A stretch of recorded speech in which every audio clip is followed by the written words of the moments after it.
പിതാവിനും പുത്രനും പരിശുദ്ധാത്മാവിനും സ്തുതി, ആദിയിലെ പോലെ ഇപ്പോഴും എപ്പോഴും എന്നേക്കും ആമേൻ.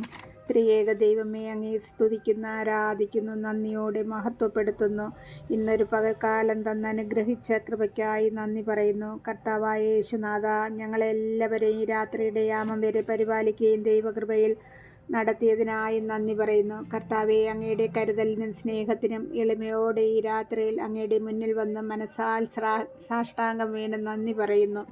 ഈ രാത്രി അവസാനിക്കുന്നതിന് മുൻപ് ഞങ്ങളുടെ എല്ലാ ആവശ്യങ്ങൾ നടത്തി തന്നതിനായും ഞങ്ങളെ അനുഗ്രഹിച്ചതിനായും നന്ദി പറയുന്നു. ഇന്ന് ഞങ്ങളെ രോഗങ്ങളിൽ നിന്ന്, അപകടങ്ങളിൽ നിന്നൊക്കെ സംരക്ഷിച്ചിരിക്കുന്നതിനായി നന്ദിയോടെ സ്തുതിക്കുന്നു. ഇന്ന് ഞങ്ങൾക്ക് തന്ന എല്ലാ നന്മകൾക്കായും നന്ദി പറയുന്നപ്പാ. ഞങ്ങളിതാ ഉറങ്ങുവാൻ പോകുന്നു. നല്ല ഉറക്കം തരണമേ നാഥ. ഉറക്കത്തിൽ ഒരു ദുർസ്വപ്നങ്ങൾ കാണാൻ ഇടവരുത്താതെ വണ്ണം കാത്തിടണമേ.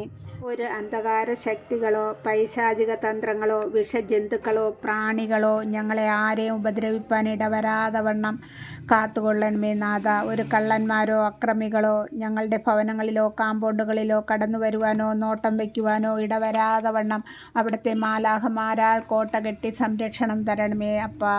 ഇന്ന് ഞങ്ങൾ അറിഞ്ഞോ അറിയാതെയോ ചെയ്ത് സകല പാപങ്ങളും ഞങ്ങളോട് ക്ഷമിക്കണമേ. ഈ രാത്രിയിൽ ഞങ്ങളിൽ നിന്ന് ആരെയെങ്കിലും ഈ ഭൂമിയിൽ നിന്ന് മാറ്റപ്പെടുകയാണെങ്കിൽ ഞങ്ങളെ വിശുദ്ധിയുള്ളവരാക്കി മാറ്റണമേ.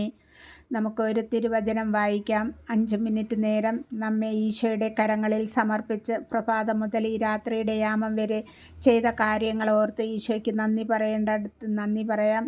പശ്ചാത്തപിക്കേണ്ട സമയം പശ്ചാത്തപിക്കാം. നാളെ നല്ലൊരു ദിനത്തിനായി പ്രാർത്ഥിച്ച് കിടക്കയുടെ 4 ചുറ്റും കുരിശടയാളം വരയ്ക്കാം. നെറ്റിത്തടത്തിലും കുരിശടയാളം വരച്ച് പ്രാർത്ഥന ചൊല്ലി കിടക്കാം.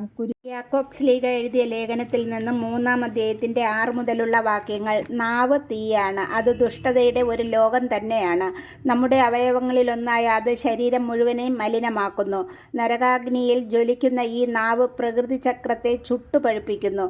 എല്ലാത്തരം വന്യമൃഗങ്ങളെയും പക്ഷികളെയും ഇഴജന്തുക്കളെയും സമുദ്രജീവികളെയും മനുഷ്യൻ ഇണക്കിയിട്ടുമുണ്ട്. എന്നാൽ ഒരു മനുഷ്യനും നാവിനെ നിയന്ത്രിക്കാൻ സാധിക്കുകയില്ല. അത് അനിയന്ത്രിതമായ തിന്മയും മാരകമായ വിഷവുമാണ്. ഈ നാവ് കൊണ്ട് കർത്താവിനെയും പിതാവിനെയും നാം സ്തുതിക്കുന്നു. ദൈവത്തിൻ്റെ സാദൃശ്യത്തിൽ സൃഷ്ടിക്കപ്പെട്ടിരിക്കുന്ന മനുഷ്യരെ അതേ നാവ് കൊണ്ട് ശപിക്കുകയും ചെയ്യുന്നു. ഒരേ വായിൽ നിന്ന് അനുഗ്രഹവും ശാപവും പുറപ്പെടുന്നു. എൻ്റെ സഹോദരരെ, ഇത് ഉചിതമല്ല.